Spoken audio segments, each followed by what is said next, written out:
Hello everyone, it's me doctor ప్రతిష్ట. So ఇవాళ ప్రెగ్నెన్సీలో మిత్స్ అండ్ ఫ్యాక్ట్స్ గురించి మనం తెలుసుకుందాం. సో అపోహలు అండ్ నిజాలేంటి? ఓకే.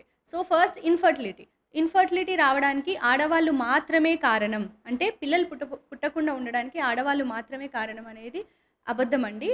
ఇద్దరిది ఈక్వల్ పర్సంటేజ్ ఉంటుంది. అండ్ సెకండ్ వన్ వచ్చేసి ఐవీఎఫ్ పిల్లలు, అంటే ఇన్ఫర్టిలిటీ ఉన్న వాళ్ళకి ఐవీఎఫ్ త్రూ పుట్టిన పిల్లలకి గ్రోత్ కానీ, పిల్లలు వీక్గా ఉంటారు, బ్రెయిన్ డెవలప్మెంట్ అనేది ప్రాపర్గా జరగదు అని అదొక మిత్, అదొక అపోహ. బట్ నిజానికి ఐవీఎఫ్ త్రూ పుట్టిన పిల్లలు కానివ్వండి, నార్మల్గా పుట్టిన పిల్లలకి ఏమీ తేడా ఉండదు. ఇంటెలిజెన్స్ ఆర్ బ్రెయిన్ డెవలప్మెంట్ అదంతా కూడా పేరెంట్స్ పైన డిపెండ్ అవుతుంది. సో ఐవీఎఫ్కి జెనెటిక్ ఇష్యూస్కి సంబంధం లేదు. థర్డ్ థింగ్ వచ్చేసి ఏజ్ వచ్చేసి మేల్స్కి, మగవాళ్ళకి అంటే భర్తలకి ఏజ్ పెరిగినా కూడా ఇన్ఫర్టిలిటీ ఇష్యూస్ రావు, ఓన్లీ ఆడవాళ్ళకి ఏజ్తో సంబంధం ఉంటుంది కాదండి. స్పర్మ్ క్వాలిటీ అనేది ఏజ్ పెరుగుతుంటే తగ్గుతూ ఉంటుంది.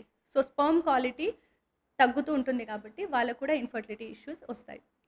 అండ్ అబౌట్ ఫుడ్ గురించి పపాయ తినొద్దు, పైనాపిల్ తినొద్దు, దానివల్ల అబార్షన్స్ అవుతాయి అండ్ పెరుగు అనేది మంచిది కాదు ప్రెగ్నెన్సీలో అని అనుకుంటూ ఉంటారు. బట్ యాక్చువల్ థింగ్ ఈజ్ పైనాపిల్లో బ్రోమెలిన్ అనే ఎంజైమ్ ఉంటుంది. ఆ ఎంజైమ్ వల్ల బ్లీడింగ్ అవుతూ ఉంటుంది. బట్ మనం తినే ఫ్లెష్ పీస్లో బ్రోమెలిన్ అనేది చాలా తక్కువ క్వాంటిటీలో ఉంటుంది. ఏదైతే మధ్యలో పైనాపిల్ మధ్యలో కోర్ ఉంటుందో దాంట్లో, అండ్ పైనాపిల్ చెట్టు స్టెమ్లో అనేది బ్రోమెలిన్ ఎక్కువగా ఉంటుంది. సో 1 or 2 పీసెస్ తినడం వల్ల నష్టమేం లేదు. ఎక్కువగా తీసుకుంటే బ్లీడింగ్ అయ్యే ఛాన్సెస్ ఉండొచ్చు. అండ్ పపాయ వచ్చేసి papaya is good for health. పపాయాలో లాటెక్స్ ఉంటుంది.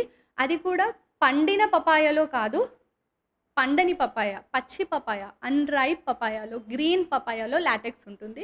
దానివల్ల యూట్రైన్ కాంట్రాక్షన్స్, గర్భసంచి కాంట్రాక్షన్స్ అనేవి స్టార్ట్ అయ్యి అబార్షన్ అయ్యే ఛాన్సెస్ ఉంటాయి. సో పండిన పపాయ కూడా అంతే, ఫ్యూ పీసెస్ తీసుకోవడం వల్ల నష్టమేం లేదు. And curd is very good for health. Curd అనేది ప్రెగ్నెన్సీలో తీసుకోకుండా ఉండడం అనేది it's not good. So keep following and be healthy.